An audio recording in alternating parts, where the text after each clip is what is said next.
Yes, we are live for the second time, and our guest today is Leslie Urbas from Florida, expert in nutrition and well-being.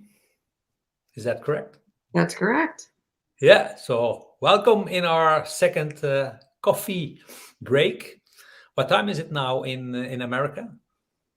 Eastern time zone, it's 11 a.m. Okay, 11 a.m. Yeah, Yes. and how are you doing today? Wonderful. My kids are in the background though because they're home with COVID. So if you hear little voices, that's why. Yeah, yeah. So, can you a little bit explain to our community in general what is an expert in nutrition and well-being doing? Yeah, of course. So as you said, I'm Leslie Urbas. I'm a registered dietitian and a personal trainer, which basically means right now I have 12 plus years of experience in helping people do what I call mindset dieting. And that's really, and incorporates every aspect of well-being. So most of the time when you think about nutrition or fitness, you think of a mainstream diet where it's like, oh, I could follow that diet plan or I could eat this, not that, right? Whereas I come from more of a holistic being and understand that the pieces of food really involve emotional, social, economic, family history reasons why we choose to eat what we eat and how we eat, and how all of that really plays into how the business is running, how the CEO is running, how people are running, and that really changes the overall well-being component. I always joke for anybody that runs a business, when you run your business, you don't hire somebody to do what you do, right? If you love to coach, you don't hire somebody to be the coach. You hire someone to do all the stuff you don't want to do. But when it comes to dieting, what we do is we take away all the things we love and then do the rest, right? It doesn't make any sense. We approach our diet backwards in terms of how we approach life. Yeah. Now, you on your LinkedIn title, you are mentioning that you are adding life energy to business people, to busy business people. What do you mean with life energy? Yeah, of course. So I like to think about it as, think about when you're on vacation, right? Or you're someplace new and you're exploring, and then there's like, ooh, you never have that 3 o'clock, like, I just want to take a nap, right? But when we're in the middle of, I don't know, building a landing page or something, it's like, I have no desire to do this. I'm tired. I don't feel like it, right? So there's a different zest. And what I mean by life energy is that every day should be able to be present with that. Every day, what you're eating, what you're doing, how you're living should be that life energy. You should have just as much zest. Like people tell me all the time, you don't have to work on the weekends. It's like, this isn't work to me. I love what I'm doing, right? That is my passion. It's my dharma. I want to get that out into the world and help as many people to feel the same way. So it's not like a task check mark for me. Whether I'm on vacation or I'm just in my front room, it's the goal of being able to have that. And that's the life energy I want people to have. And in order to do that, it is through things like food, nutrition, wellness, well-being kind of stuff. Uh-huh. And yeah, you mentioned it's like your dharma, your mission to do this. Where is it coming from? Where did you saw that this is really your mission? Yeah. So, I think when I was in sixth grade, I asked my mom like for a candy bar in the middle of the day, and she was like, "You should eat the apple. It has more nutrition." And I was like, "What does that mean? What does that mean?" And then I became obsessed with food and, why is the donut less good for me? Why is it better to eat the apple? And when I was in college and I got to learn exactly how food digests and what it does on the inside, my brain just went crazy in terms of every little piece of information that I could get. And that's when I realized that there's just so many things that people can learn if they learn the pieces of what's going inside of them. And that's really why I fell in love with this, because I just wanted, them to be able to see what it was like to be able to control how you're feeling just based on the food that you're eating. Yeah, yeah.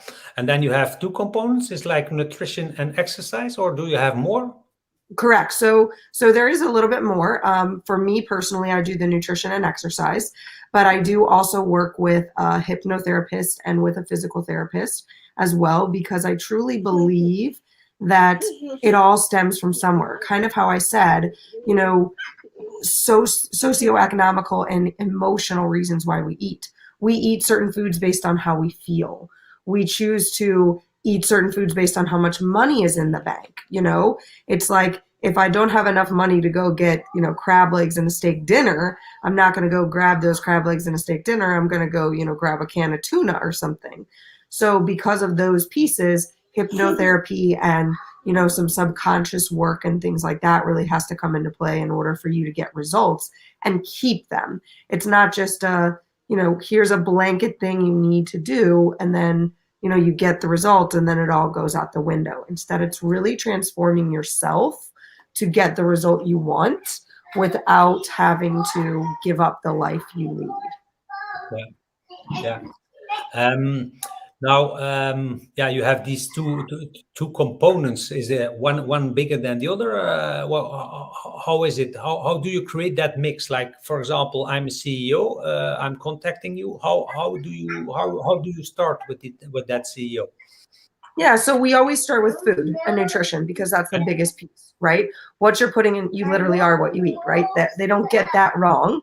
They don't get that wrong. You literally are what you eat. So we start there, and then as I can learn more about you to help you develop your plan, we pull in the other pieces, right? Rome wasn't built in a day. So if we tried to attack everything in one day, you'd be like, this girl is crazy, and I'm never going to get the results that I want because you're overwhelmed. Just like you didn't build your business, on day one. You started with just yourself, and maybe you have 5 or 6 employees or 20 or 40 employees, right? You added those on bit by bit, and that's really how we need to take nutrition. But to get the best results, we start with the nutrition piece and then add on the other things as we can go forward. Yeah, yeah. Here in Europe, yeah, it's like for the moment, well-being is HR concern number one. I don't know in America, is that the same? Is that also that important, or don't you see these same stuff coming up? So I think it depends on how new the company is, if that makes sense, or if they're paying attention to those trends. Some, I think, it's very much like, how conscious are they? How aware are they? Are they more of a like we just keep implementing doing, or we hand them a band-aid of we'll send you to the gym so you can get results by getting a gym membership. So I think it depends on where they're at, very much like how you teach through, like when you do their scan, depends on where they're at as a company. I think that everybody needs the well-being piece, but certain companies are just blind to that's the piece they need. Yeah, and the health aspect, how important is that for well-being? That, I mean, I believe that's number one, right? So, I mean, think about it. If you think about health in terms of anything, as if you are the CEO or if you're, running all the things that you do, if you don't have your health, how do you keep up? How do you stay on top of things? And Mm. so it's sort of like if you had to step out of your business for 2 weeks because you did get COVID and it knocked you on your butt, would your business still be able to run? Would you truly believe and have faith in those people, right? That's a good answer of that. Like if you're worried about your health that much, that's a good piece. Now, if you have all those things running for you, great. But what about all the other employees? Or what about, if you are gone for that 2 weeks, how many other things can be impacted? So our health is really the grounding of everything, right? Health, money, and happiness are kind of like all there on the same level, right? We have to have the money in order to get the food to be healthy. And then we need to be healthy to be happy, because if we're not healthy and, you're having that fallout in the middle of the day of not having enough energy, then that's not going to help you to progress onward, right? Yeah, yeah. And why is it then that is in a lot of cases the first aspect that is dropping? Like they don't have time, they don't have, I don't know, they don't have the power, yeah, to keep on eating healthy, they don't take time to eat well. Why is that? That is the first thing that like nutrition and food is like, and exercising, that is dropping out the moment that something happens, of pressure, or pressure is there, or whatever. Why is it that people quit? So I think there's two reasons. One is because people think, okay, let's think about this from like a money perspective. Like, I don't have the money or the time to do that. Like, I'll worry about that when I need it. I'm young, I'm only 30, 40, 50, and I'm doing great. Like, I don't have any health issues, so I'll worry about it when I need it. So that's an aspect. But I think the other piece is just in terms of values. I think it depends on the culture you were raised in and the family you were raised by, right? So many people are raised with health comes last, right? They see their parents who, took them to drive-throughs, or it was basically open up a box and cook a meal, right? So that's how they learned. And so health comes last, or they were raised with, we just are a sick family. We have these health problems. It's just as normal as somebody that was raised with money problems, right? We have to work hard to make money, or along those lines, it's part of the environment there. So I see that that's a lot of reasons why, or just lack of that, time and money is always the issue. Like, oh, I don't have the time, I don't have the money, kind of thing. Yeah, yeah. Do you have another approach when you are guiding an individual, or a group, or a division, or a company? Is there another approach? Yeah, so I really approach everybody the same way, whether I'm talking to one or multiples, because no one is the same, right? This is not a very similar like how you do. You don't go into each business and do the exact same thing, because each business is an entity. Each person is their own, being, uniqueness. So when I go into, talking to a person, yes, obviously it's a smaller scale of what I'm doing, but ideally, whether I'm talking to the person or to the business, first thing is, what do you want? What's the picture? Like, tell me what you're imagining. If you're imagining being able to sit down with that steak dinner and the crab legs, or the, taking the vacations and speaking on all these stages and enjoying the cuisine and stuff, if that's what you're imagining, we have to get you the plan that works for that.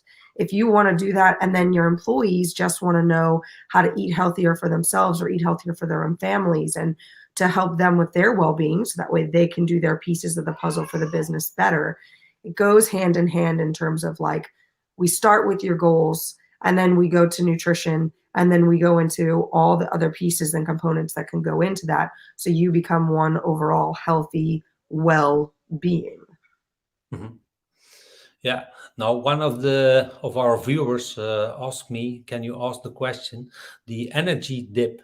Like everybody knows, like the energy dip. Yeah, like I don't know when is it starting? Is it starting immediately after having lunch, or after having something to eat? When is it starting, and how is it? Yeah, how is it caused? Is it occurring?" Yeah, so a lot of people experience an energy dip after the lunch meal for multiple reasons. So my top three reasons for that is, one, they don't eat a valid breakfast.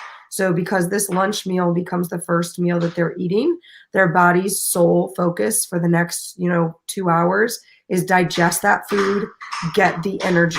So blood flow is everywhere, right? But once we eat the food, the blood flow goes to the digestive tract, which is why we were always taught, like, don't swim on a full stomach, or don't go work out on a full stomach, because your body's sending the blood flow there. And if we then go do something, now the body has to send the blood flow back out.